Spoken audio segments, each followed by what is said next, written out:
Cumprimentamos a todos com a paz de nosso Senhor e Salvador Jesus Cristo. Estamos iniciando mais um programa EBD na TV.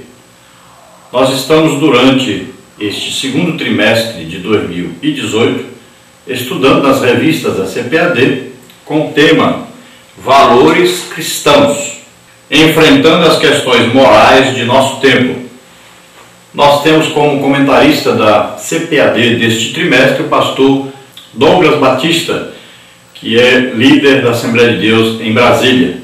Hoje estaremos estudando a lição de número 12, que tem como título Ética Cristã e Política.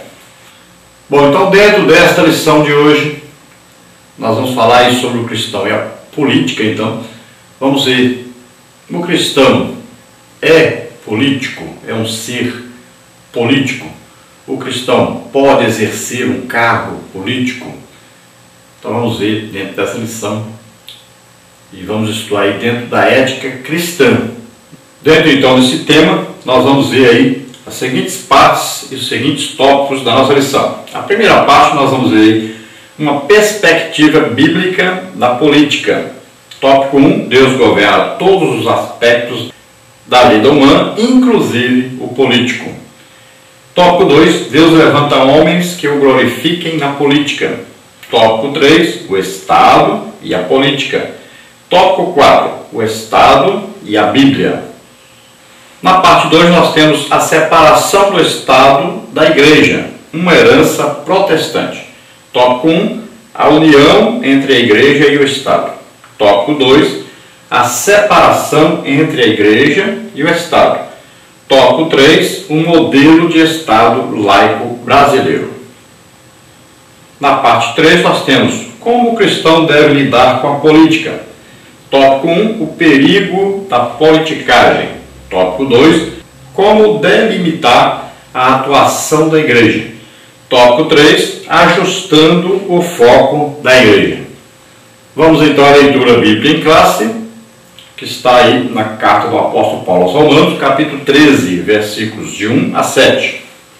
Toda alma esteja sujeita às autoridades superiores, porque não há autoridade que não venha de Deus, e as autoridades que há foram ordenadas por Deus. Por isso, quem resiste à autoridade, resiste à ordenação de Deus. E os que resistem trarão sobre si mesmos a condenação. Porque os magistrados não são terror para as boas obras, mas para as más.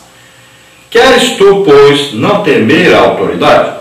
Faze o bem, que terás louvor dela, porque ela é ministro de Deus para o teu bem.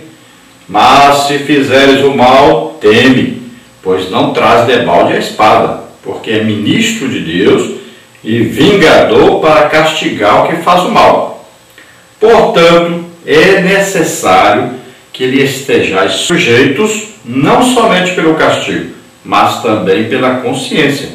Por esta razão, também pagais tributos, porque são ministros de Deus, atendendo sempre a isto mesmo. Portanto, dai a cada um que deveis, a quem tributo, tributo, a quem imposto, imposto, a quem temor, temor, a quem honra, honra. Então vemos que Paulo escreve essa carta e a situação de sua época era o Império Romano dominando sobre os judeus.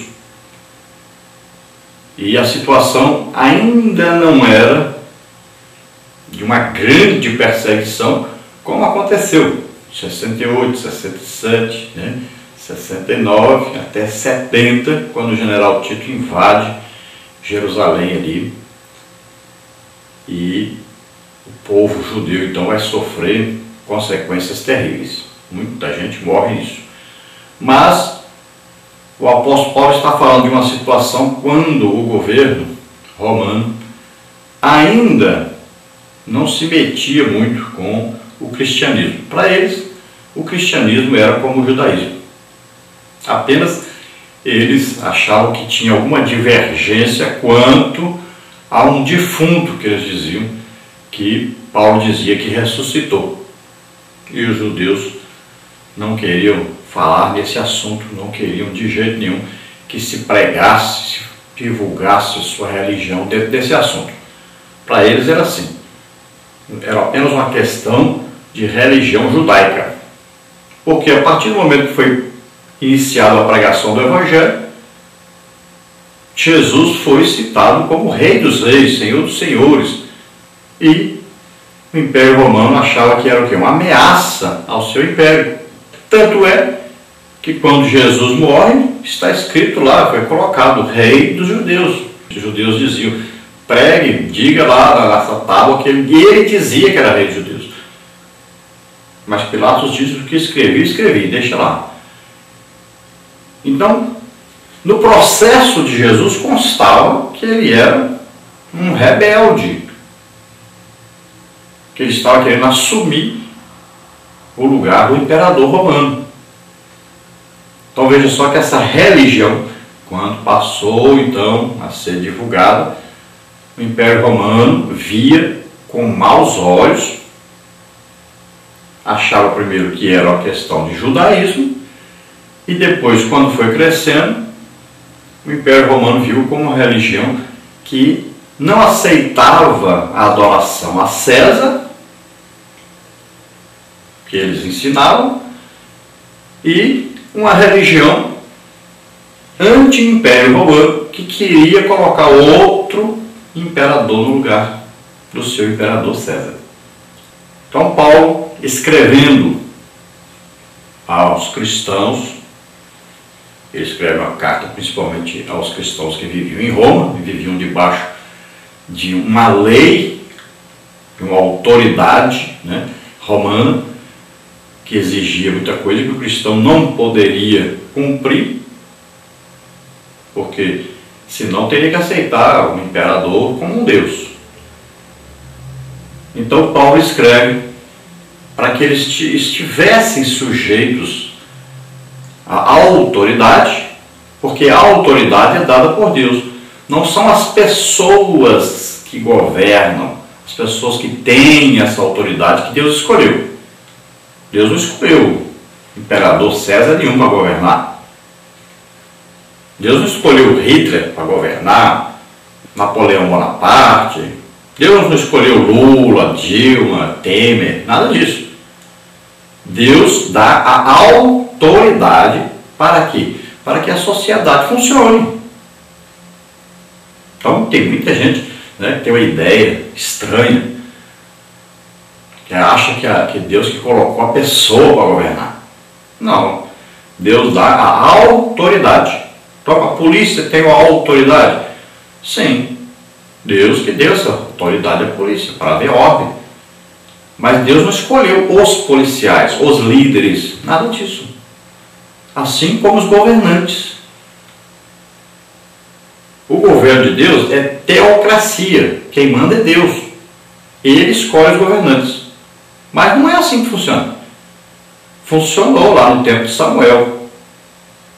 E aí quando o povo pede um rei, Deus vai dizer a Samuel, estão rejeitando Samuel, não é você, é a mim. Não querem que eu governe sobre eles. Então até aquele tempo, quem governava era Deus.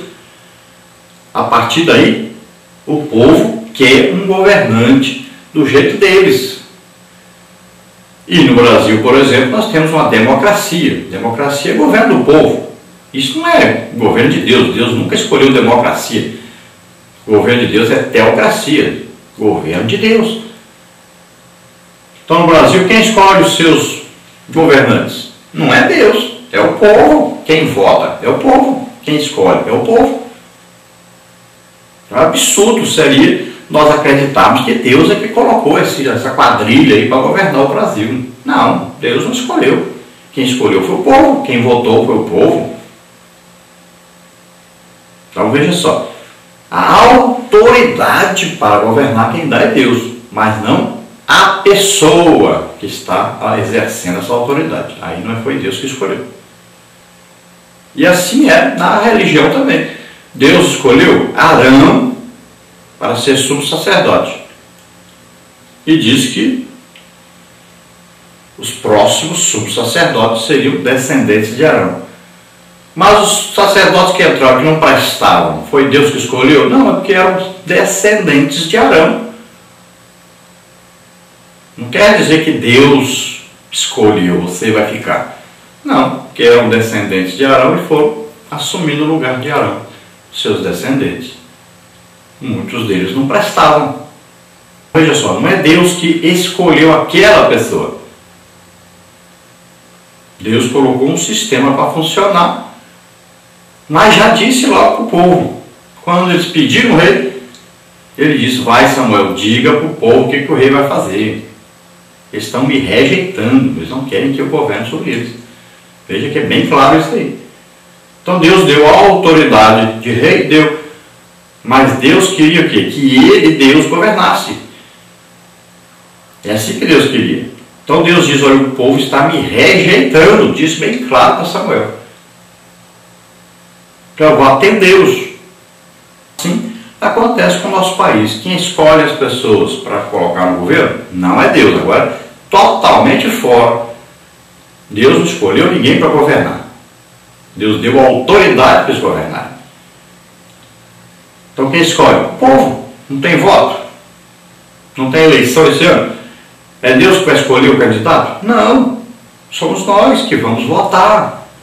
Então deveria a igreja analisar isso. Que partido é? Qual o projeto do partido? Esse partido, as ideias, os fundamentos combinam com a Bíblia? Eles querem aprovar leis antibíblicas? Esse candidato tem alguma coisa a ver com Deus? É um filho de Deus? É um cristão legítimo? É batizado nas águas? Batizado no Espírito Santo? É um servo de Deus? Frequenta a igreja? Vamos ver a família dele, vamos ver o passado, vamos ver aí a condução da sua vida, o seu caráter. É cristão? Nós não temos nenhum candidato assim. Infelizmente, essa é a realidade nossa. Nós não temos nenhum candidato digno de confiança. Candidato que não se corrompeu. Candidato íntegro, cristão, verdadeiro, legítimo, em quem nós possamos confiar, em quem nós possamos votar. Infelizmente não temos. Mas devemos votar e vamos escolher os candidatos.